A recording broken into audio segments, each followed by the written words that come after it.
జగిత్యాల జిల్లా మెట్పల్లి పట్టణంలోని వ్యవసాయ మార్కెట్లో జిల్లా వ్యాప్తంగా అంగన్వాడీ టీచర్లు, హెల్పర్లు తమ సమస్యలపై సమావేశమయ్యారు.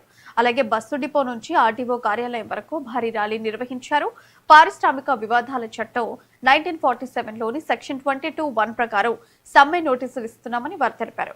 అంగన్వాడీ టీచర్లను ప్రభుత్వ టీచర్లుగా గుర్తించి కనీస వేతనం 26,000 చెల్లించాలని, అలాగే పదవీ విరమణ పొందిన వారికి రిటైర్మెంట్ బెనిఫిట్స్ ఇవ్వాలని డిమాండ్ చేశారు. పెరిగిన ధరలకు అనుగుణంగా సెంటర్ అద్దెలు, గ్యాస్ బిల్లులు, ఆరోగ్యలక్ష్మి బిల్లులు, వేతనాలు నెల నెలా చెల్లించాలని కోరారు.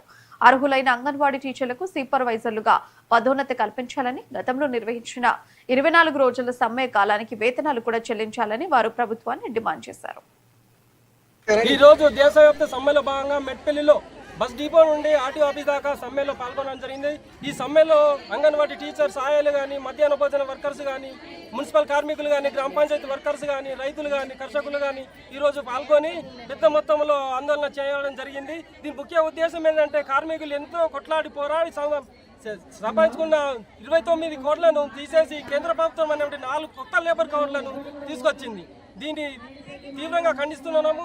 ఏదైతే ఉందో ఈ నరేంద్ర మోడీ గారు దీన్ని వెంటనే కార్మికులకు ఉపయోగపడేలా ఇప్పట్లాగే 44 కార్మిక చట్టాలను యథావిధిగా ప్రవేశపెట్టాలి, లేదంటే పెద్ద మొత్తంలో ఆందోళన చేస్తామని ఈ సమ్మెలో భాగంగా మీకు తెలియజేస్తున్నాము.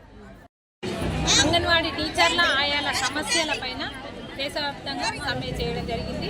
మేము అక్కడ మెట్పల్లి, జగిత్యాల జిల్లా మెట్పల్లి డిపో నుంచి ఆర్టీఓ ఆఫీస్ దాకా ర్యాలీ చేయడం జరిగింది.